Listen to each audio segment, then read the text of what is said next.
Rasul jelaskan dalam hadisnya.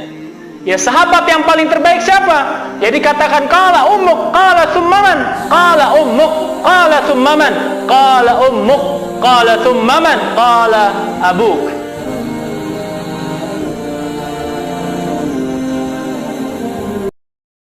A'udzu billahi minasyaitonir rajim. Bismillahirrahmanirrahim. Assalamualaikum warahmatullahi taala wabarakatuh.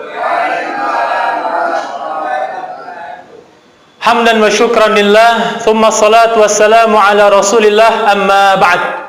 Hadratul mukarramin, hafizakumullahu jami'an. Yang saya muliakan guru kita Kiai Haji Jamaluddin F. Hashim, hafizahullahu ta'ala, dan juga para asatidzah wal ustadzat yang hadir pada hari ini, hafizakumullahu jami'an. Marilah pertama-tama dan yang paling utama kita panjatkan puji serta syukur kita atas kehadirat Allah Subhanahu wa taala, yang dimana Allah Subhanahu wa ta'ala hari ini sampai detik ini masih memberikan kenikmatan yang amat luar biasa untuk kita semua, dan terkhususnya nikmat iman dan Islam.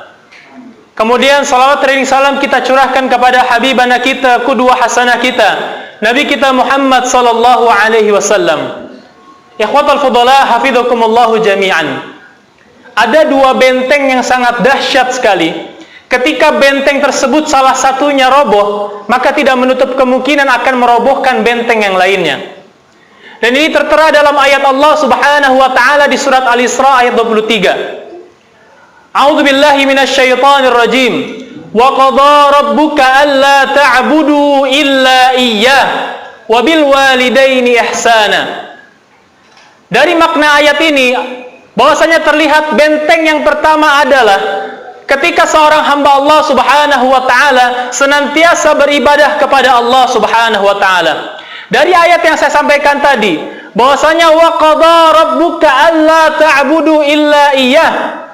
Allah Subhanahu wa taala telah menetapkan tiada yang patut yang disembah kecuali Allah Subhanahu wa taala. Bukankah ini sering kita lantunkan dalam salat kita? Di salat-salat fardu kita, di salat-salat sunnah kita, iyyaka na'bud wa iyyaka nasta'in, menggunakan adatul hasr.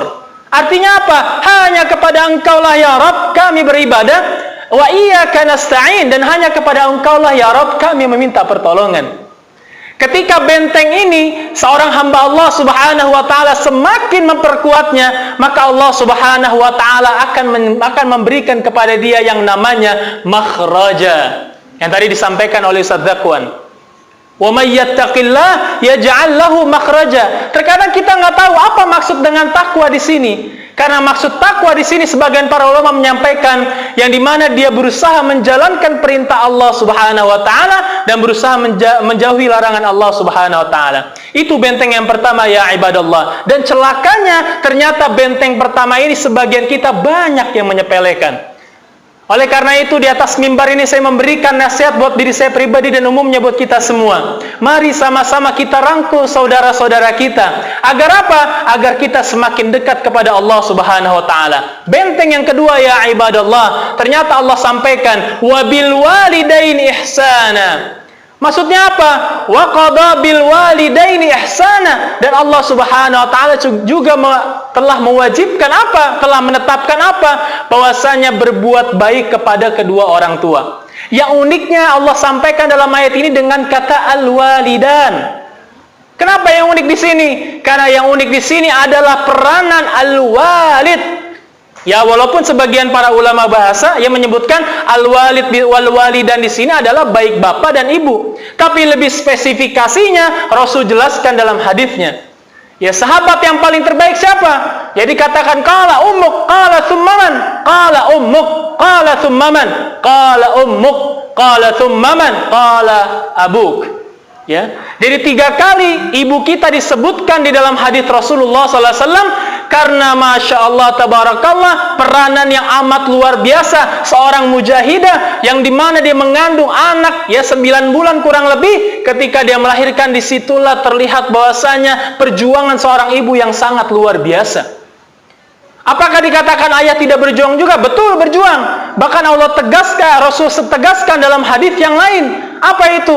ya fa'abawak, ya apa namanya, fa'abawaka yuwahidani au yumahidani au yumajjisa au yuwahidani au yumajjisani, atau kama qala alaihi salatu wassalam.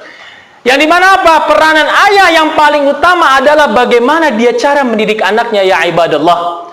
Bisa tergantung, terkadang dia menjadikan anak tersebut seorang Yahudi atau menjadi seorang Majusi ataupun yang lain-lainnya. Jadi dua benteng ini, ya ibadallah, marilah kita perkuat bersama-sama. Kenapa? Karena ketika seorang hamba Allah subhanahu wa ta'ala memperkuat dua benteng ini, sejatinya dia telah melakukan hablum minallah dan hablum minan nas, dan ini cikal bakal menjadi al-wasatiyah di dalam dirinya, insyaallah ta'ala. Itu mungkin sedikit yang bisa saya sampaikan, kurang lebihnya mohon maaf. Yang benar datang dari Allah subhanahu wa ta'ala, yang salah datang dari saya pribadi, Al-Faqir Muhammad Habibullah. Wabillahi taufiq wal hidayah, wallahul muwaffiq ila aqwamit thariq, nasrun minallah wa fathun qarib, ihdinas siratal mustaqim. Wassalamualaikum warahmatullahi wabarakatuh.